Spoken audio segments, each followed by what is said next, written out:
matag tipasi sa humay, na ay kaupang tipasi sa singot.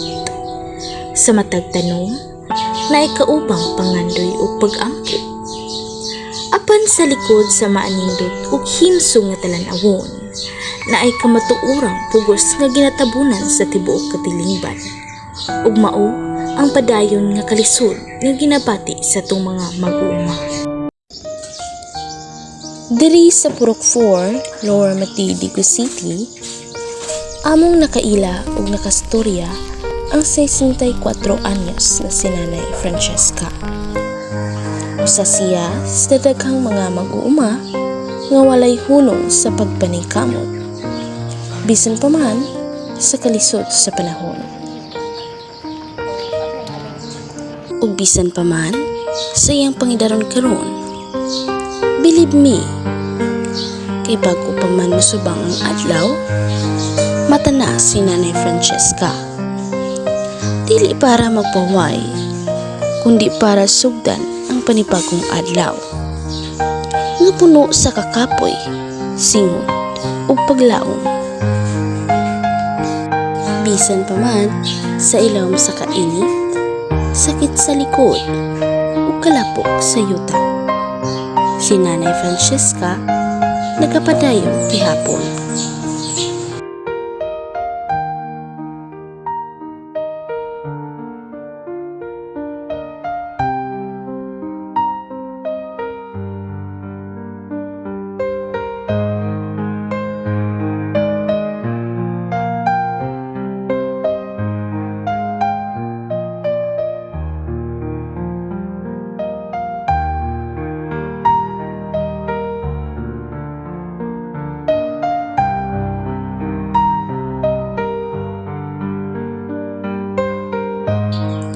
Pero ang pangutana, iko o makabalos ba ang halin sa iyang pagpaningkamo?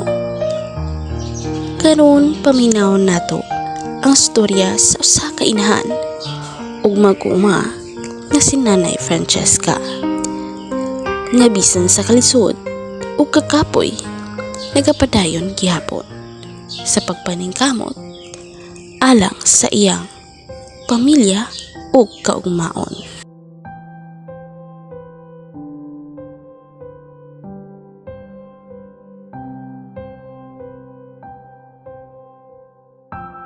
₱10 kada kilo. Isyo sa humay, maulagi.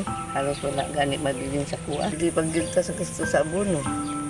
Si Milia, bayad sa patubig.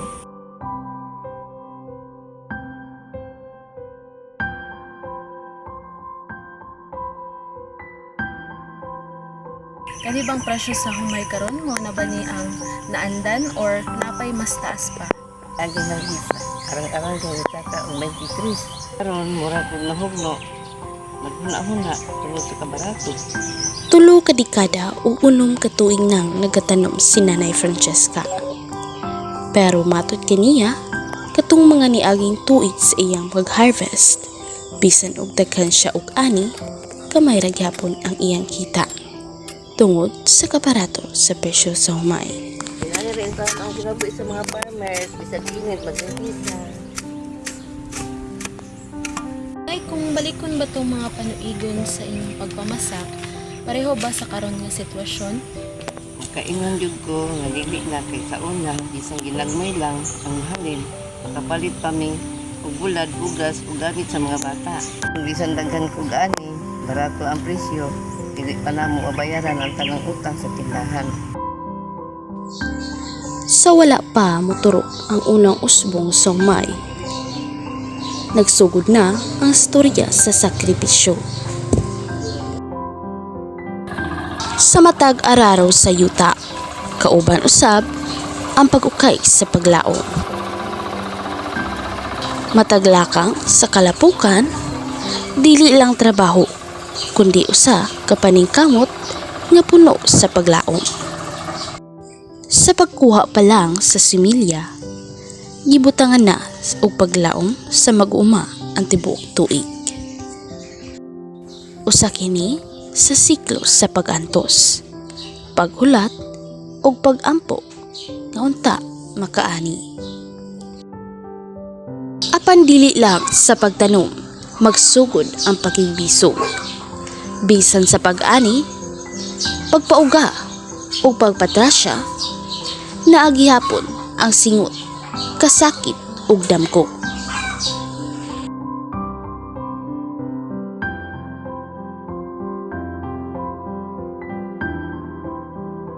Mao kini ang kinabuhi sa atong mga kaubang mag-uuma.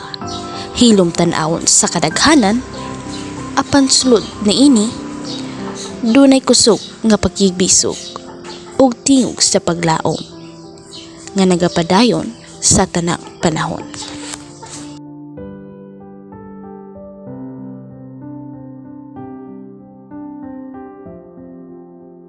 Sa video, naghatag usab si nanay og gamayng impormasyon bahin sa iyang mga magasto. Sugod sa financing, abono ug similya. Hangtod sa gasto sa pag-harvest ug matod pa niya, Sugod pa lang, pagpalihok sa among basakan, ngutang nami og kapital nga 10K, hangtod sa 15K. Apil na diha, ang gasto sa similya nga tagwanto, kada sago, abono, okay, doon na bayad sa mga patubig, pagsuhol sa mga tagwiti.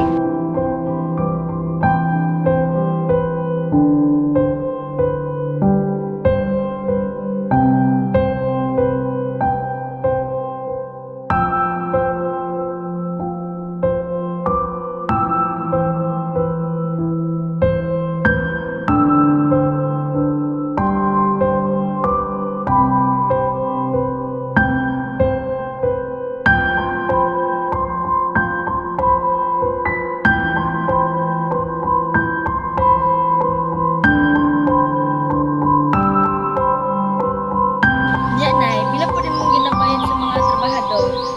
Sa una, nga tao pa lang, dakog yun. Tapos, hulog-hulog pa, humay, ihagot, padulog sa trigger. So, wa na, dako na kaigsaya. Pero karon arang-arang, kay harvester na. Pero maulagi, uba po ang pilapil. Makapanahon na po kung paayon. Hindi naman ako gaya, kay malitong naman ko. Pagawa sa pudong kwarta, sahi lagi, ningwa tayo kasulol na. Panalay maginayin ang pasakan, balat tigulang ng taon.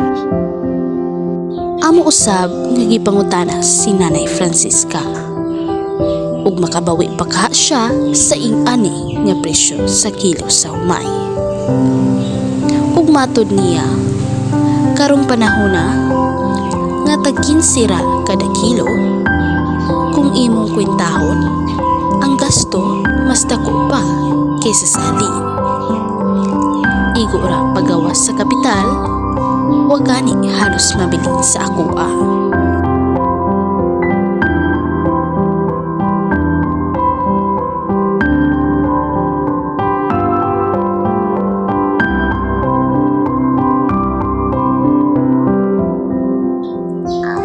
Amo usab nga gipangutana si Nanay Francisca og mga pila kaha kasako og kilo ang maabot sa iyahang area.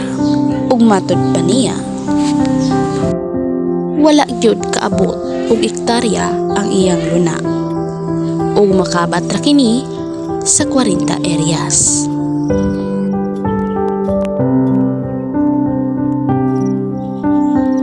Ug mo-harvest ra pud kini ug mga 30 city kasako ug maayo lang daw ang tubo sa humay. Apan karon nga mga niaging harbisa, nakaanira siya og 35 kasako. Kay kanila gid daw maigo sa dangan.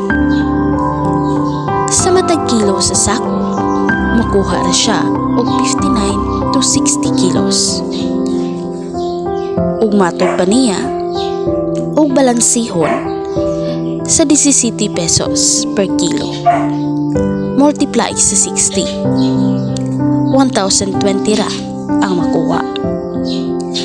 1,020 times 35. Muhalin si Nanay Francisca og 33,984. Kuhaan pa kini sa iyang financing. nga mukabat og 17,000 dala sa interes. Musobra na lang siya og 16,934. Diri, kuhaan na pod sa mga baydonon, ilabi na sa bayad sa mga makinarya nga nag-harvest sa iyang tanom. O lagi, gamay na lang yun mabilis ako Hindi man ako hirap igbaligya. Hindi man ko tulog ko sa ako. Nung na mo sa akong apo. Hindi gani mabawi ang akong hango. Na gamay mabilin. Sila na magod ang kwarta. Gabi na, wala na ko'y masaligan. Ako na lang isa in taon, wala na ko'y bana. Samtang kaistorya namo si Nanay Francisca, kita namo sa iyang nawong ang kakapoy ug ang kabalaka. May nagapadayon sa imuha na bisan niya ani ang presyo sa may. Ang akong apo nga kali. Maong bisan o sa kalisod sa kinabuhi. Dili ko mohunong. Kaya mao na lang yun yung taon akong kasaligan sa pag-eskwela sa akong apo. Bisan pa man sa iyang edad ug ang mubo nga presyo sa humay. Gapadayon gyapon ang usa ka mag-uma nga si Nanay Francisca. Dili para sa iyang kaugalingon, kundi para sa kaugmaon sa iyang apo. Bisan sakit ang kalawasan, bisag kulang ang halin. Si Nanay Francisca dili gyapon muundang. Tungod kay para kaniya ang edukasyon sa iyang apo, ang usa ka dakong paglaom nga dili gyud mahitupngan ug unsa man kadako nga sapi. Nay mangutana ko, wala ba'y tabang nga madawat yung gikan sa gobyerno? Pero usahay, kulang lagi. Kidugang man ako kung palihog sa basakan. Unya, mahal na ang libor karon 400. Naapay itis karon nga galastuhon. O gani, kung na ko ikabayad, ako na lang maghinay-hinay. Adlaw-adlaw, gataas ang presyo sa bugas sa mga palengke. Kada takal, grabe ang kabugat sa bulsa. Pero ang pangutana, kumusta sab ang atong mga mag-uuma? Katong mga nagtanom, naningkamot, ug nagbulad sa init sa adlaw. Nakabati baka sila o kaharuhay sa ing-ani nga kahimtang sa ilahang pagpanginabuhi?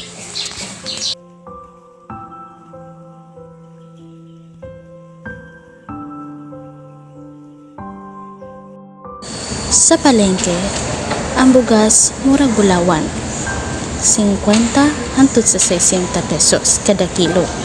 Usahay, mas dako pa. Pero sa atong mga mag-uuma, ang humay murag walay kwenta. Ginapalit lang og 15 pesos matag kilo. Usahay, mas mubo pa.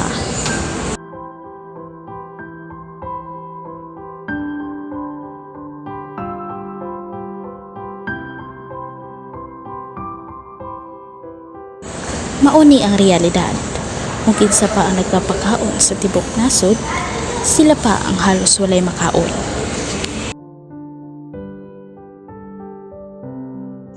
Kada pasig sa humay, naitanom nga pangandoy. Bisan ang ilis, luha, utang o kakapoy. Bisan gamay na lang ang mabalik sa ilang kahago, padayon gyapon sila sa pagtanom. Tungod kay ang usa ka kasing-kasing sa mag-uuma, puno sa pagtuo, nga maani niya ang gipangandoy nga hustisya.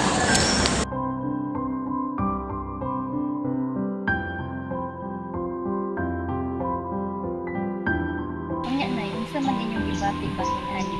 Sa kadugay na niyo sa pag-uma, makabawi pa ka. Lisod yun, usahay makahilak na lang ganito. Kay bisan pa, kapila may maning kamot, murag pindi lang gapon. Ang abot, maayo unta, pero ang presyo, dili yun kabawi sa among pagpaning kamot. Ang matagsako sa ani, dili lang gikan sa yuta, kundi gikan sa kasing-kasing, sa pagtuo ug sa way puas nga paningkamo.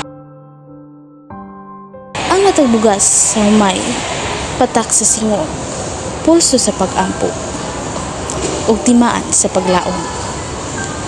Dili lang kini para karon, kundi para sa umaabot. Para sa matag bata nga nagadamgo. Ug para sa matag pamilya nga nagasalig.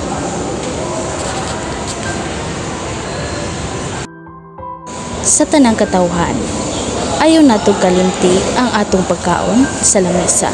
Aduna istorya.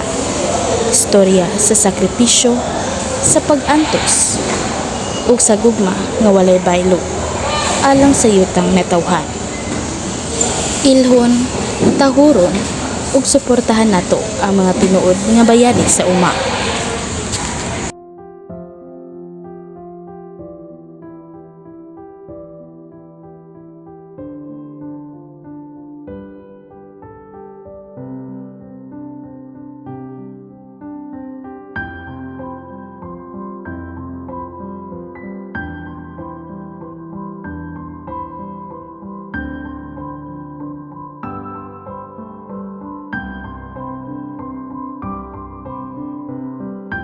Ug para sa ato mga ginailang gobyerno, labaw pa sa saad. Kinahanglan namo ang inyong aksyon. Ipakigbisog ang patas ng presyo. Ihatag ang suporta sa panahon sa kalisod. Ibayaw ang kahimtang sa mga mag-uuma. Kay kung sila mula hutay ang tibuok nasod.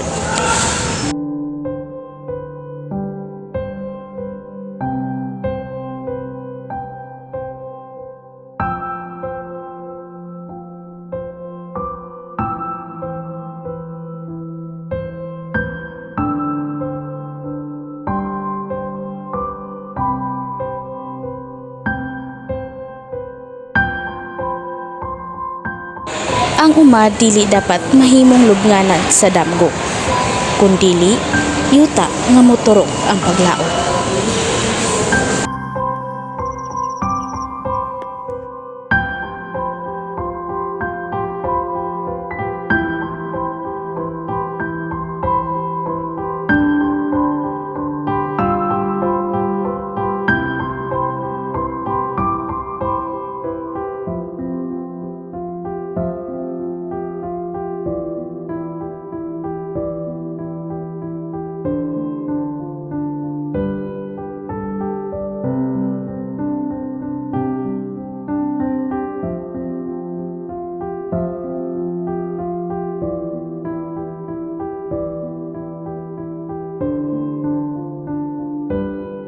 Sa among mga pinalanggang mag-uuma, aduna kami gamay mensahe para sa inyo ha.